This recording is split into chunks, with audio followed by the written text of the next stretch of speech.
قصہ نمبر 4، حضرت بلال حبشی رضی اللہ عنہ کا اسلام اور مصائب۔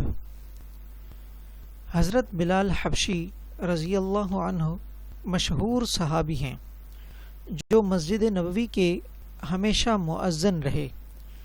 شروع میں ایک کافر کے غلام تھے، اسلام لے آئے جس کی وجہ سے طرح طرح کی تکلیفیں دیے جاتے تھے۔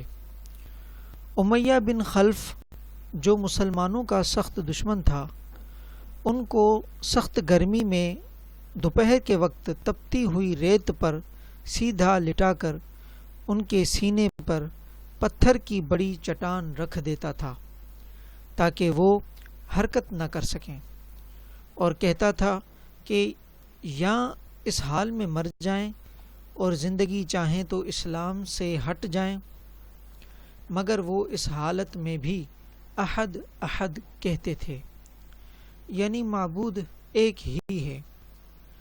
رات کو زنجیروں میں باندھ کر کوڑے لگائے جاتے اور اگلے دن ان زخموں کو گرم زمین پر ڈال کر اور زیادہ زخمی کیا جاتا تاکہ بے قرار ہو کر اسلام سے پھر جاویں یا تڑپ تڑپ کر مر جائیں۔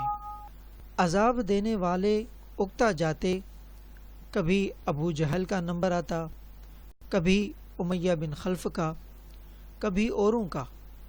ہر شخص اس کی کوشش کرتا کہ تکلیف دینے میں زور ختم کر دے۔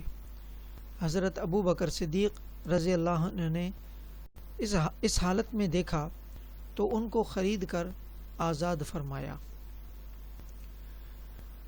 فائدہ: چونکہ عرب کے بت پرست اپنے بتوں کو بھی معبود کہتے تھے، اس لیے ان کے مقابلے میں اسلام کی تعلیم توحید کی تھی، جس کی وجہ سے حضرت بلال رضی اللہ عنہ کی زبان پر ایک ہی ایک کا ورد تھا۔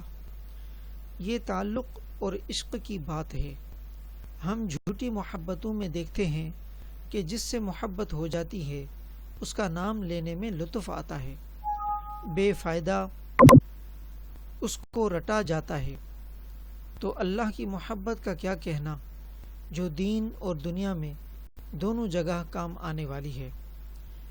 یہی وجہ ہے کہ حضرت بلال رضی اللہ عنہ کو ہر طرح سے ستایا جاتا تھا، سخت سے سخت تکلیفیں پہنچائی جاتی تھیں، مکے کے لڑکوں کے حوالے کر دیا جاتا تھا کہ وہ ان کو گلی کوچوں میں چکر دیتے پھریں، اور یہ تھے کہ ایک ہی ایک ہے کی رٹ لگاتے تھے۔ اسی کا یہ صلہ ملا کہ پھر حضور صلی اللہ علیہ وسلم کے دربار میں مؤذن بنے اور سفر حضر میں ہمیشہ اذان کی خدمت ان کے سپرد ہوئی۔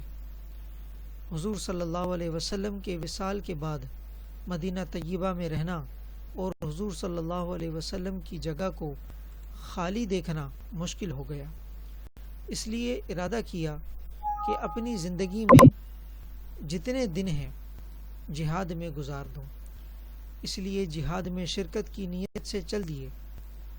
ایک عرصے تک مدینہ منورہ لوٹ کر نہیں آئے۔ ایک مرتبہ حضور صلی اللہ علیہ وسلم کی خواب میں زیارت کی۔ حضور صلی اللہ علیہ وسلم نے فرمایا، بلال یہ کیا ظلم ہے، ہمارے پاس کبھی نہیں آتے؟ تو آنکھ کھلنے پر مدینہ طیبہ حاضر ہوئے۔ حضرت حسن حسین رضی اللہ عنہ نے اذان کی فرمائش کی۔ لاڈلوں کی فرمائش ایسی نہیں تھی کہ انکار کی گنجائش ہوتی۔ اذان کہنا شروع کی اور مدینے میں حضور صلی اللہ علیہ وسلم کے زمانے کی اذان کانوں میں پڑھ کر کوہرام مچ گیا۔ عورتیں تک روتی ہوئی گھر سے نکل پڑی۔ چند روز قیام کے بعد واپس ہوئے اور سن 20 ہجری کے قریب دمشق میں وصال ہوا۔